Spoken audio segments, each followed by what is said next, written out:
Добро пожаловать во вторую часть видео, в котором я продолжу делать из папье-маше шкатулку для мелочей. Ссылку на первую часть видео вы можете найти в верхнем правом углу экрана или в описании под видео. В продолжении я займусь созданием передних лапок, изготовлением глаз, формированием крышки в виде листа, созданием текстур, имитирующих кожу жабы, и завершу работу покраской.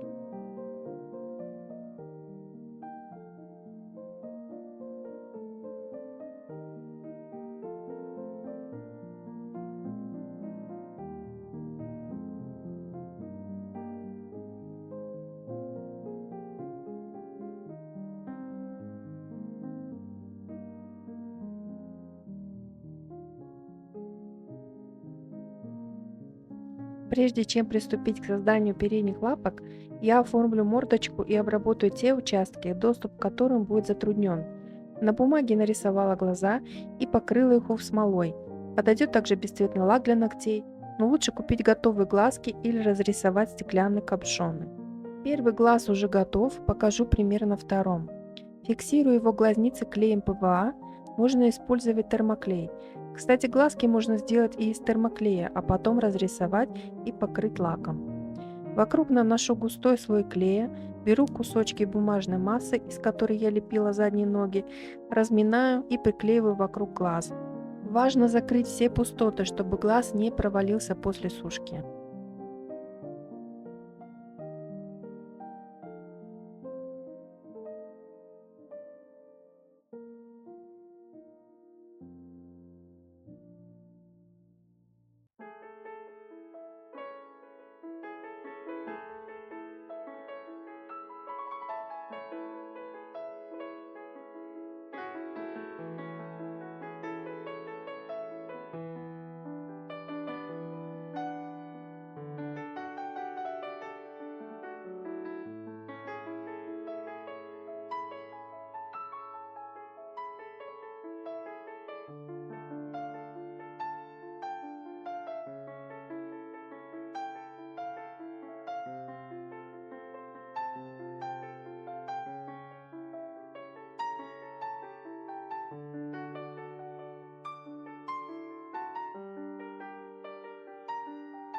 Веки уже высохли, и я успела испытать опилочную замазку на половине жабы, которую делала в первом видео. Кроме того, сформировала по 3 пальца на каждой лапке. Для этого отрезала 6 маленьких кусочков проволоки, покрыла их клеем и вставила в ступни, создав каркас, а потом облепила бумажной глиной. Этот процесс подробно продемонстрирую на передних лапках. Теперь буду покрывать опилочной массой всю поверхность. Где-то размазываю пальцем, где-то стеком лопаткой.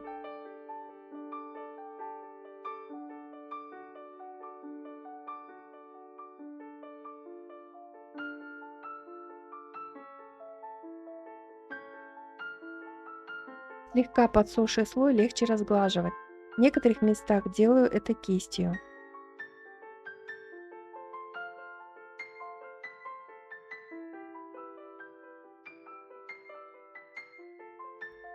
На голени и ступни наношу совсем немного массы, чтобы потом опилки были похожи на мелкие пупырышки.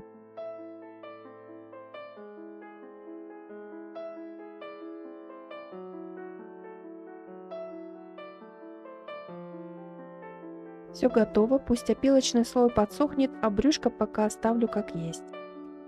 Вся жаба будет обклеена бумажной салфеткой, но сначала я прикреплю ее только на ступни, так как последствия передней лапки помешают этому.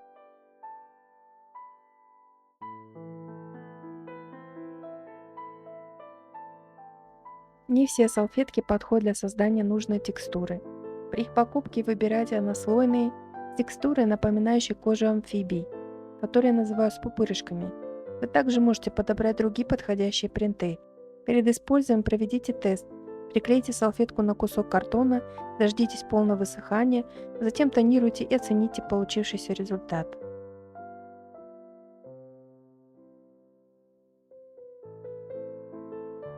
Для придания нижним векам большего объема приклею небольшие кусочки бумажной салфетки. Поверх салфетки также наношу клей.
Для верхних век я отрезала два кусочка морлевки и сложила их пополам.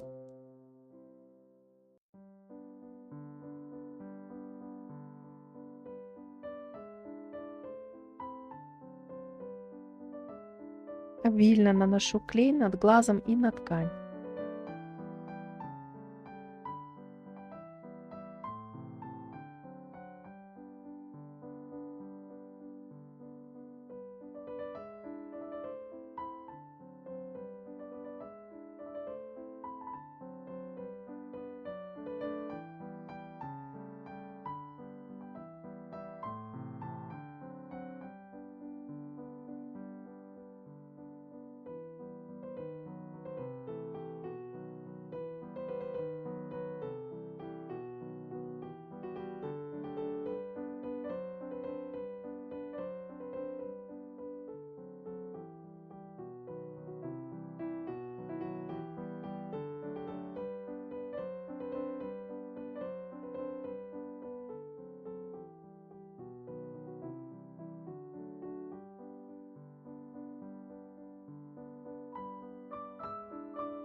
Хорошо придавливаю и сверху снова слой клея.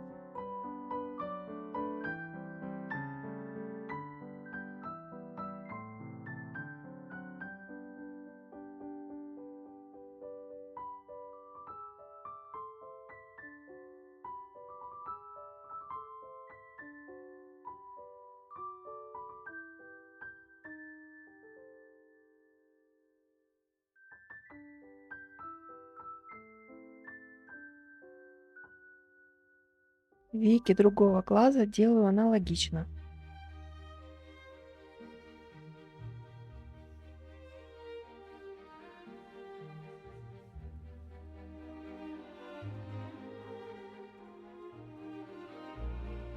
Переднюю часть мордочки я начала наращивать бумажной глиной.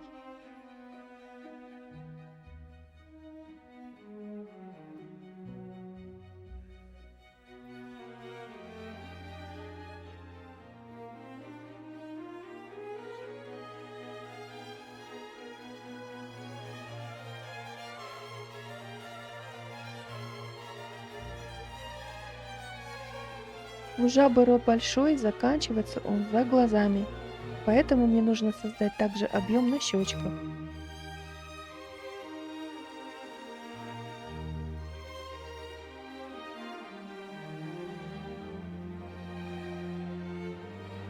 Предварительно намечаю рот и продолжаю лепку.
Если масса подсыхает, смачиваю ее увлажненными в воде пальцами.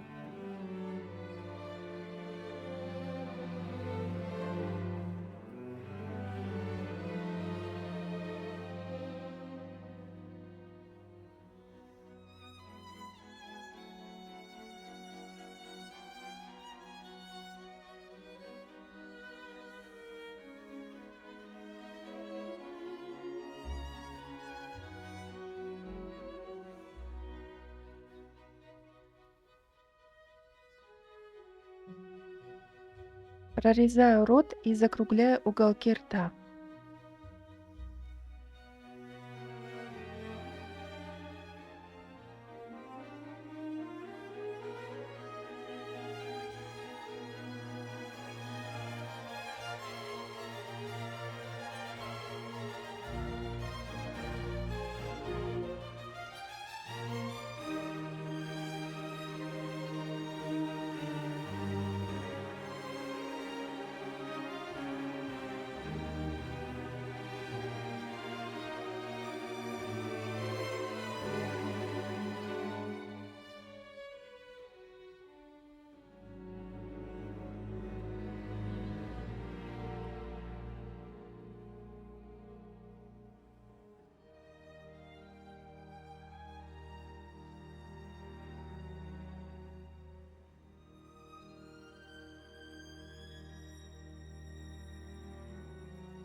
Зону под нижней челюстью буду делать позже.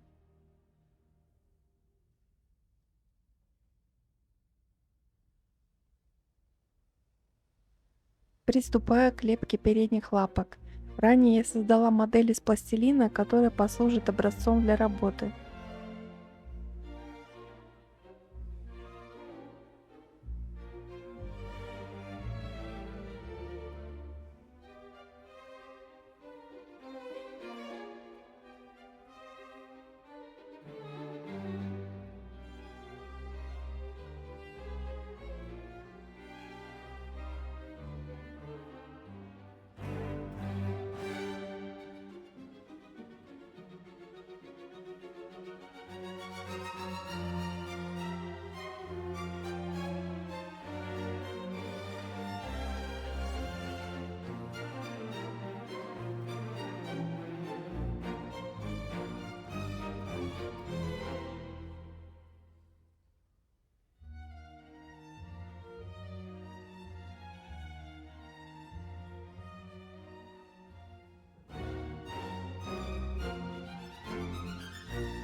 Лапка готова, осталось посадить ее на клей.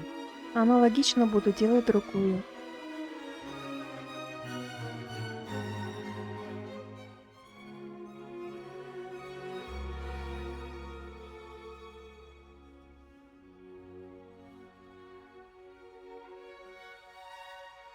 Для пальцев нужно сделать каркас из подходящей проволоки. Я нарезала 4 отрезка и приклеила их, вставив еще мягкую глину.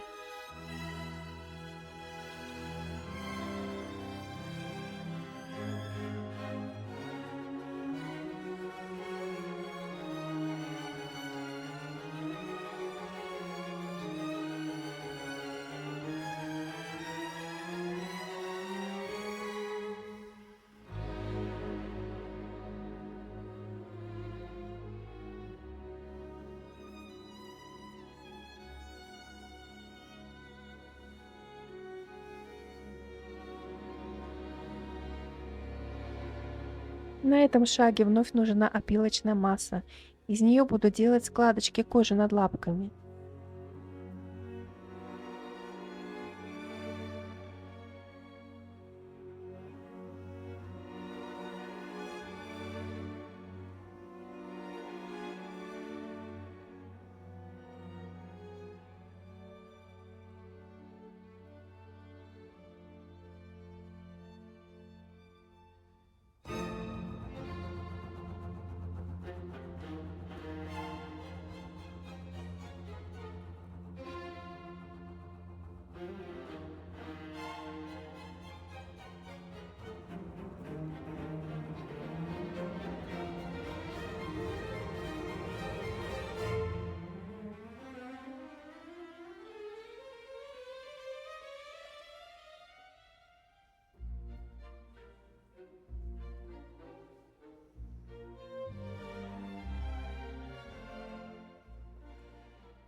Когда складочки готовы, наношу опилочную замазку на всю поверхность.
Пришло время слепить пальчики. Оборачиваю кусочками бумажной глины каждую проволоку, на которой предварительно наношу клей. Разглаживаю пальцами и стеком.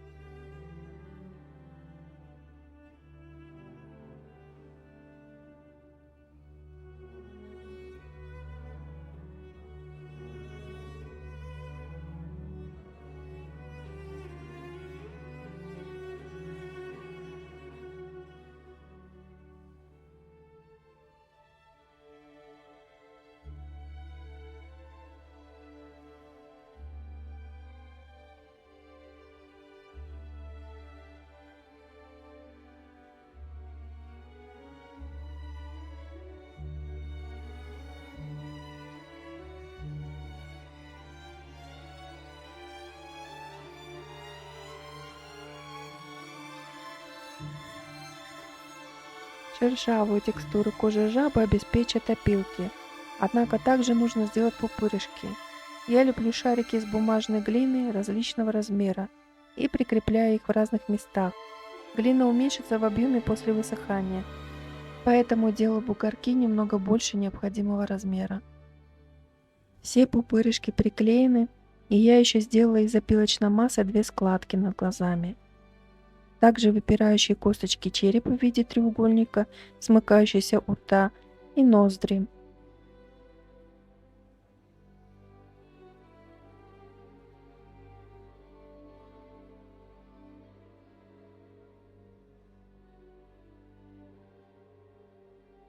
Сверху буду приклеивать кусочки салфетки, чтобы текстура получилась еще интереснее. Использую также клей ПВА, но развожу его небольшим количеством воды.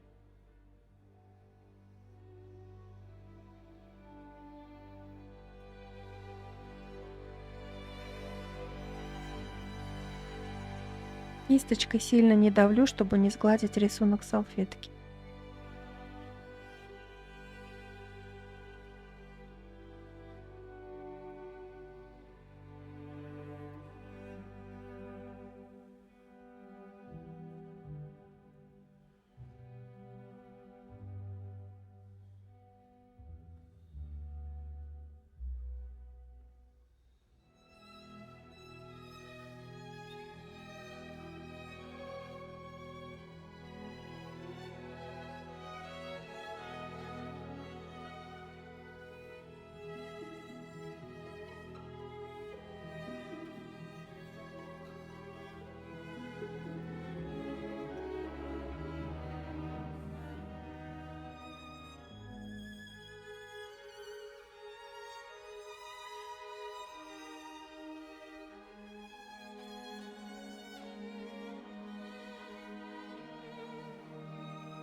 Вот что получилось, когда салфетка высохла.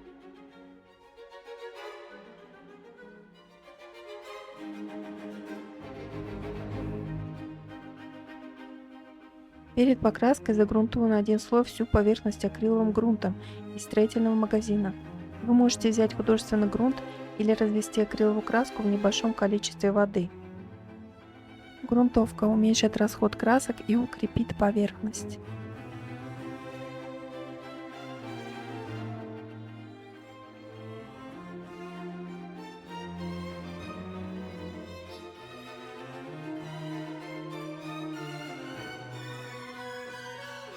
Грунтовать надо также внутри шкатулки.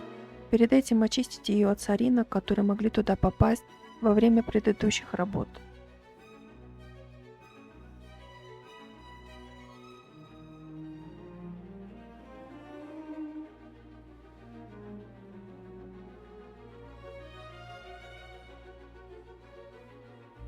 Грунтовка полностью высохла, и начну окрашивать акриловыми красками внутреннюю часть шкатулки. Вы можете покрасить гуашью или даже акварелью. Все равно сверху будем покрывать лаком. Я смешала два цвета, умбра жженая и красный. У меня получился кирпичный. Добавила немного воды. Сейчас краска на экране кажется розоватой, но при высыхании она будет именно кирпичного или даже бордового цвета. Если краска укрывистая, несмотря на разбавление водой, то достаточно нанести два слоя с полной просушкой каждого. Далее смешиваю черные и коричневые краски и тонирую внешнюю сторону шкатулки. Я немного разбавила краску водой и наносила ее в два слоя. На предыдущем шаге можно было бы затонировать черным или темно-коричневым акриловым грунтом вместо белого, но у меня такого цвета не было.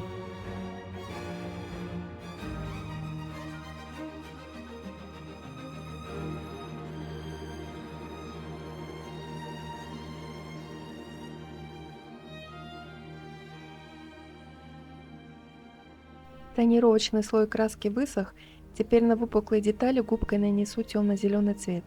Ее я смастерила из кусочка старого поролона. Можно отрезать кусочек от новой кухонной губки или же использовать сухую синтетическую кисть.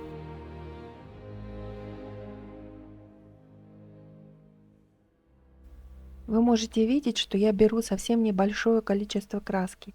Тонировку полностью закрашивать не нужно.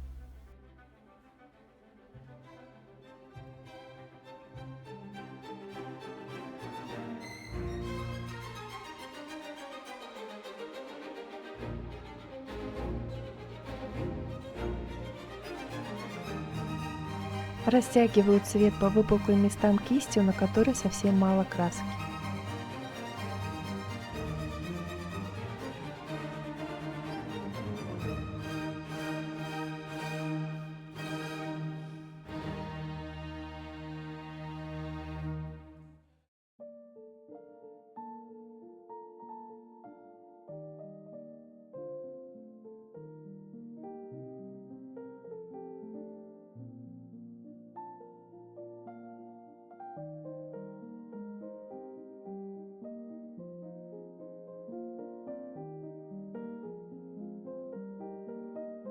Кистью беру небольшое количество коричневой краски и тонким слоем растираю по всей внешней стороне так, чтобы оставались заметны прежние слои.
Третий слой снова зеленая краска, в которую я добавила немного оттенка зеленый мох.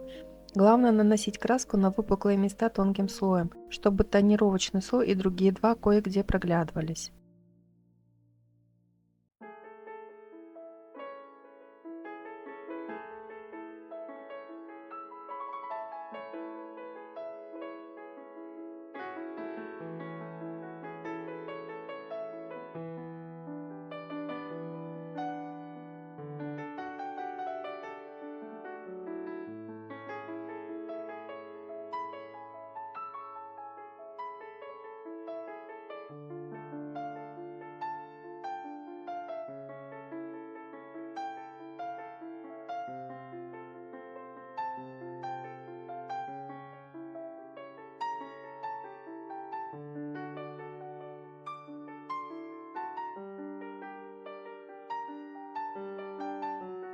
Теперь добавим ярких акцентов охрой желтый.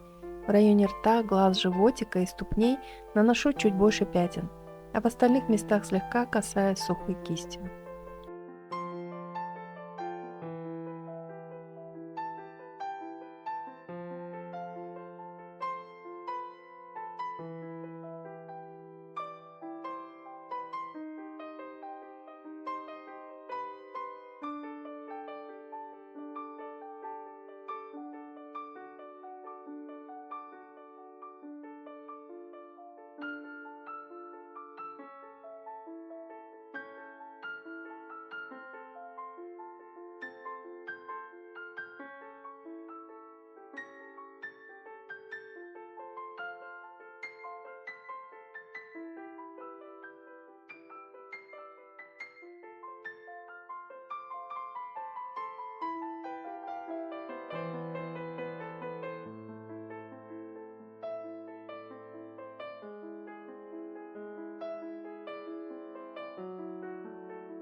Добавляем немного теней. Коричневым и черным рисую тени в отверстиях.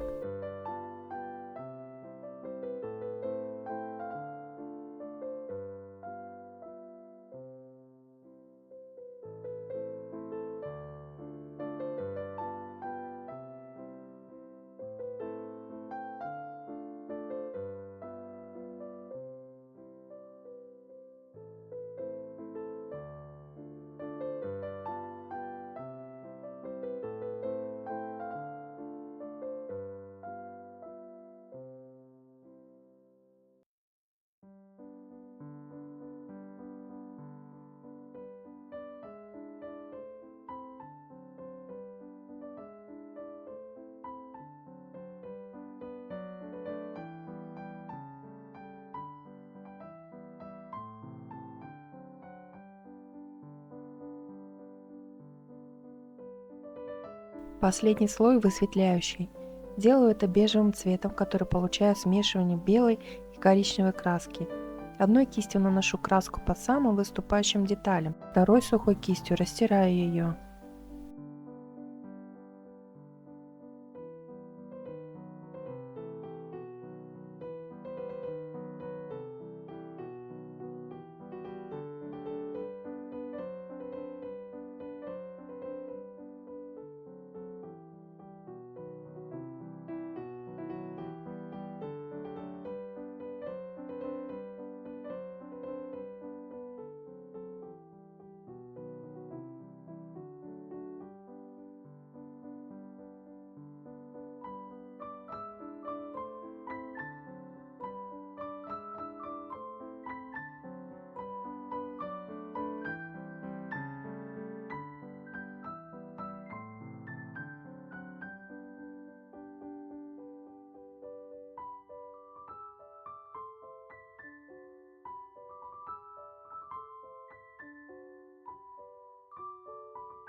На этом этапе сделаю лист дерева из той же бумажной глины, из которой лепила ноги. Раскатываю кусочек массы в тоненький пласт миллиметра 2 толщиной. Стеком намечаю форму листа и вырезаю ножницами по контуру. Начинаю формировать черешок, складывая лист пополам, лишнее срезаю ножницами.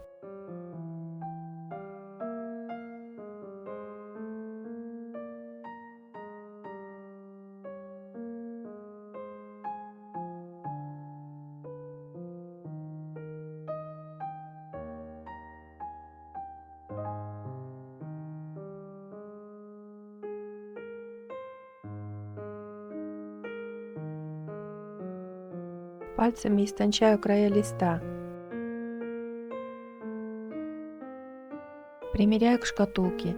Лист получился великоват, отрежу лишнее.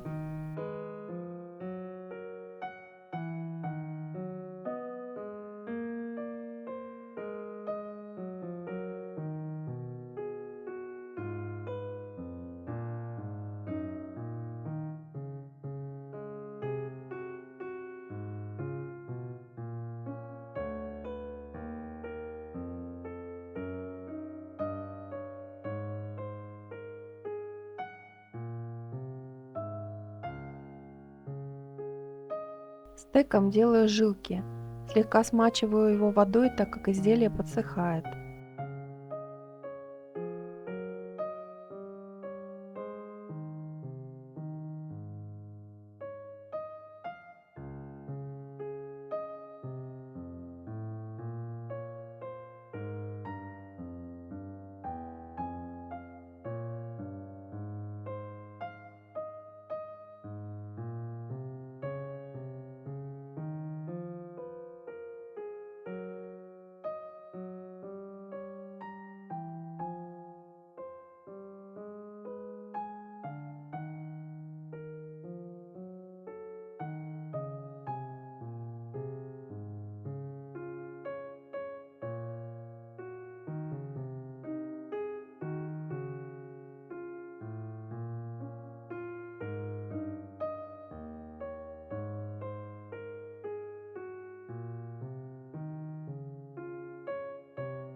Примеряю лист на шкатулку и придаю нужную форму.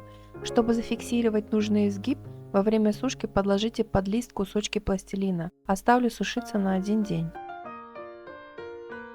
Когда лист высох, его нужно покрыть акриловым грунтом для последующего окрашивания. Также это сделает его гибким, и можно будет скорректировать форму. Несмотря на то, что толщина высохшего листа составляет всего чуть более миллиметра, он очень прочный. После высыхания грунта наношу на кисть совсем немного черной краски и смешиваю ее с коричневой и каплей белой краски. Добавляю немного охры, чтобы получить цвет пожухлого листа. Окрашиваю с двух сторон.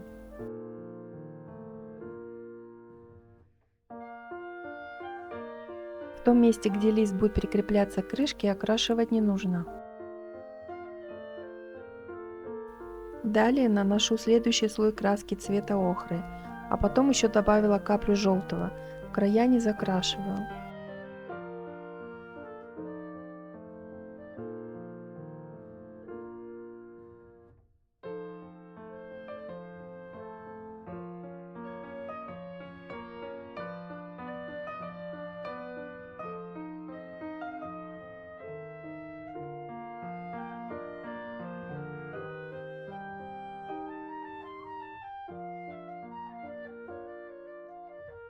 Теперь крашу зеленым, а потом кое-где снова охрой.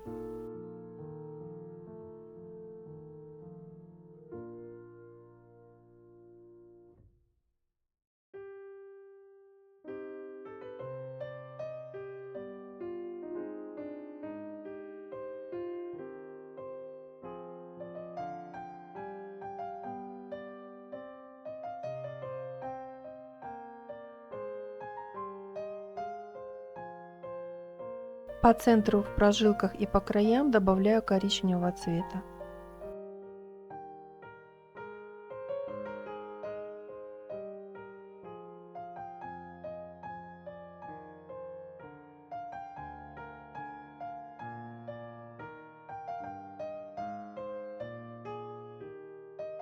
Нижнюю часть крышки сформирую в виде пробки при помощи дополнительных слоев картона. Перед началом необходимо убедиться, что крышка подходит по размеру к отверстию шкатулки. Если все в порядке, следует обвести ее контур карандашом на картоне, который затем приклеивается с помощью термоклея. Если нет толстого картона, то приклейте несколько слоев тонкого.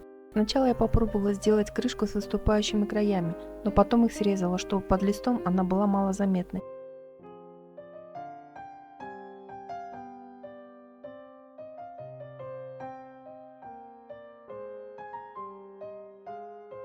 Примеряю лист крышки и отмечаю места, где буду его крепить. Смазываю обе детали клеем, наношу опилочную замазку. Так как лист не плоский, в местах, где нет соприкосновения с плоскостью, наношу больше замазки. Это позволит листу не сломаться при падении или активном использовании. Стеком равномерно распределяю опилки и сглаживаю поверхность.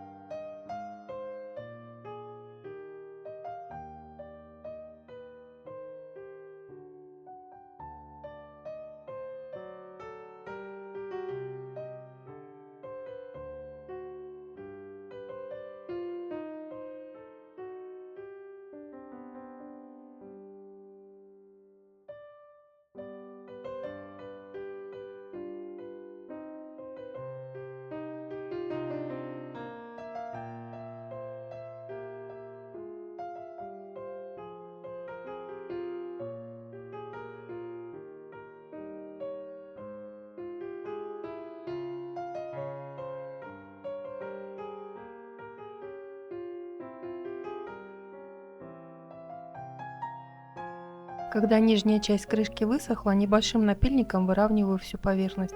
Можно использовать наждачную бумагу.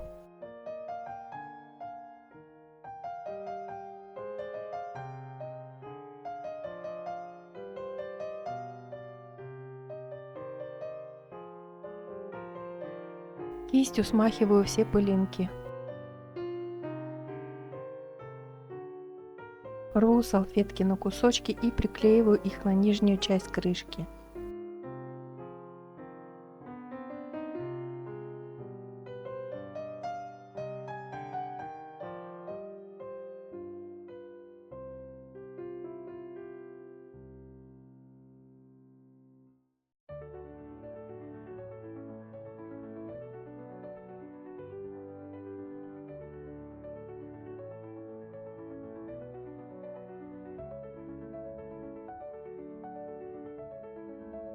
Разглаживаю стеком, чтобы не было пустот.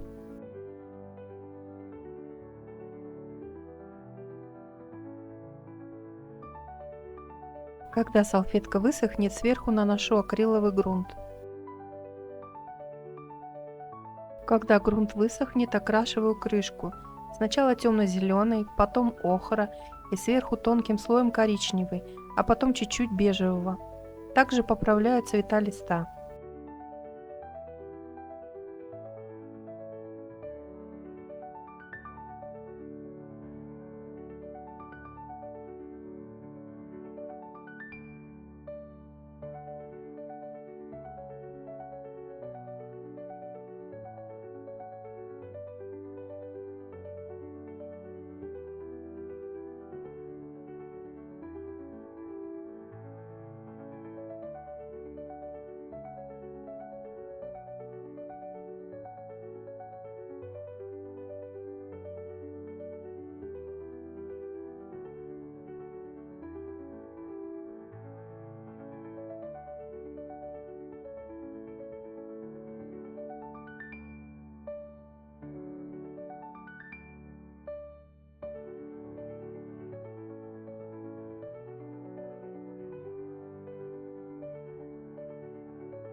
Перед нанесением лака шкатулка сохла 3 дня.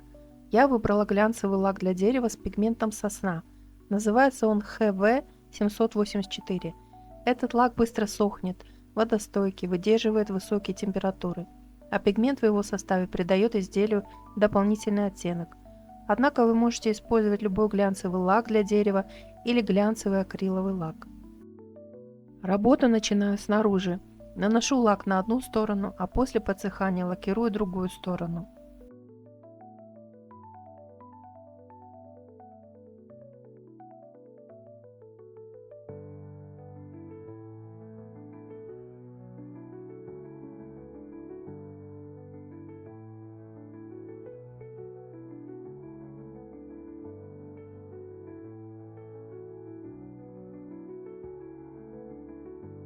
Глаза я тоже решила покрыть 2 слоями лака. За счет этого они приобрели чуть более глубокий оттенок. А после просушки снова нанесу смолу. Так линза глаза станет выпуклее.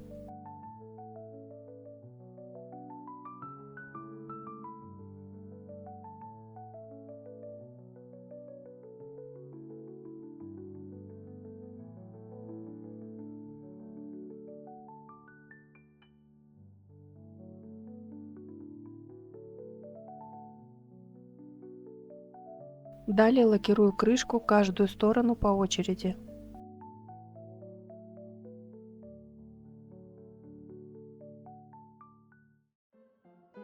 Теперь лакирую внутри шкатулки.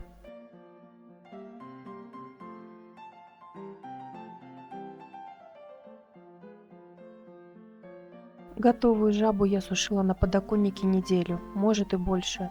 Несмотря на то, что уже через 2-3 дня она кажется готовой к использованию, лак в районе крышки может прилипнуть к покрытию шкатулки, поэтому советую дождаться, когда лак окончательно застынет.